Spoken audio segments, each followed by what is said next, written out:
Hello everyone, my name is Anisha and I am an intern at LEXIS and Company. Today in this video, I'll be discussing with you all the concept of judicial separation and how, what are the grounds on which judicial separation could be done. So let's proceed. Judicial or legal separation. It means the living apart of the parties to the marriage. And if a decree for the judicial separation is passed by a competent court, it is no longer obligatory for either the party to cohabit with the other. And such a decree does not sever or dissolve the marriage, yet it is equally true that certain mutual rights and the obligations arising from the marriage, they are suspended when such decree is passed. Like in the case of Hiranand S. Manangaonkar versus Sunanda, the Supreme Court has observed that the decree of judicial separation, it does not dissolve the bond of the marriage but rather provides an opportunity for the spouses to for reconciliation and readjustment. Now, what are the grounds on which judicial separation could be done? So the first one is adultery, the extramarital voluntary sexual intercourse. It is in order to establish extramarital, one has to depend on ancillary facts which may be circumstantial evidence, birth of a child to the wife when there was no evidence of contact with her, and contracting of a venereal disease, and the admission on the part of the respondent and the delivery of letters which might contain such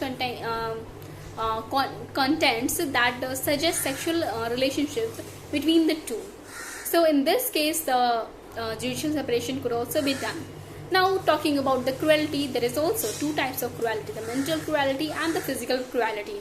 To establish legal cruelty, it is not necessary that the physical violence should be used.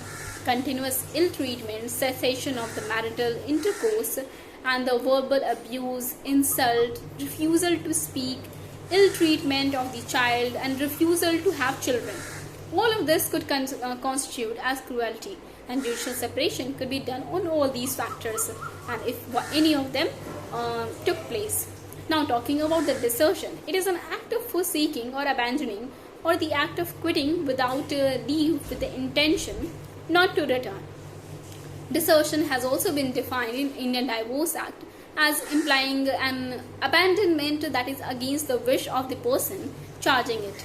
In the case of Shanti Devi versus Govind Singh, it has been observed that for constituting desertion, there must be two essential conditions, and that they must be fulfilled. That is, the first one is the factum of the separation and the intention to bring cohabitation permanently to an end. And now, talking about the conversion, ceasing to be a Hindu by conversing on the part of the either party to the marriage, then it also forms a ground for the decree of judicial separation. Now, the other ground is the unsoundness of mind.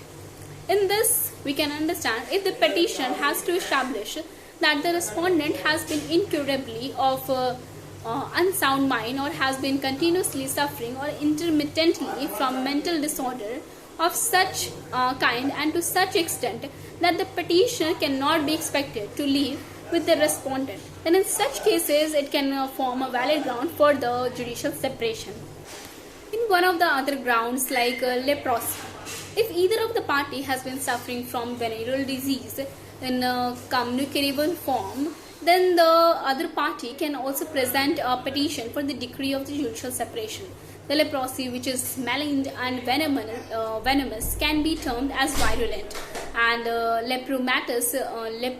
leprosy is virulent and it is also incurable.